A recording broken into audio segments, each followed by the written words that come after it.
Macherla Narasaraopet assembly కాన్స్టిట్యూన్సీలో కలిపి 20 పైన కేసులు నమోదు చేయడం జరిగింది. ఇంకా దానిలో అక్యూజ్డ్, అరెస్టెడ్ ఇవన్నీ ఇన్వెస్టిగేషన్లో ఉన్నాయి. ఆ డీటెయిల్స్ అన్నీ ఒకసారి ఫైనలైజ్ అయిన తర్వాత తెలియజేయడం జరుగుతుంది. 20 కన్నా తక్కువే అనుకుంటా. అందుకే కేసుల నెంబర్ అవి ఇప్పుడు ఇన్సిడెంట్ బట్టి జరిగిన ప్రతి ఇన్సిడెంట్లోనూ కేసు రిజిస్టర్ చేయడం జరిగింది. ఆ వివరాలన్నీ ఒకసారి ఇన్వెస్టిగేషన్ ఫైనలైజ్ అయిన తర్వాత మీకు ఇస్తాం.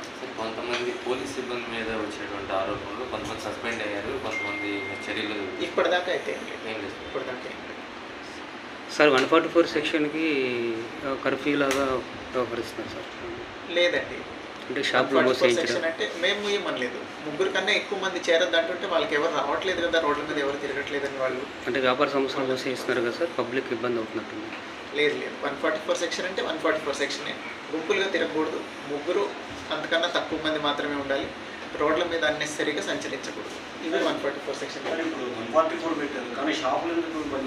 అంటే అంటున్నారండి, వాళ్ళు మూసేశారు. సత్యంపల్లిలో ఎక్కడ మూసారు? సత్యంపల్లిలో ఇవాళ 3 days అని చెప్పారు. అది షాపులు మీయటం అనేది మా పరిధి కాదండి, దానికి నెసరీ ఆర్డర్ ఎవరు ఇచ్చారో వాళ్ళకి ఇలాగే కొనసాగుతుంది. ప్రశాంతమైన వాతావరణం కంటిన్యూ అయ్యేలాగా.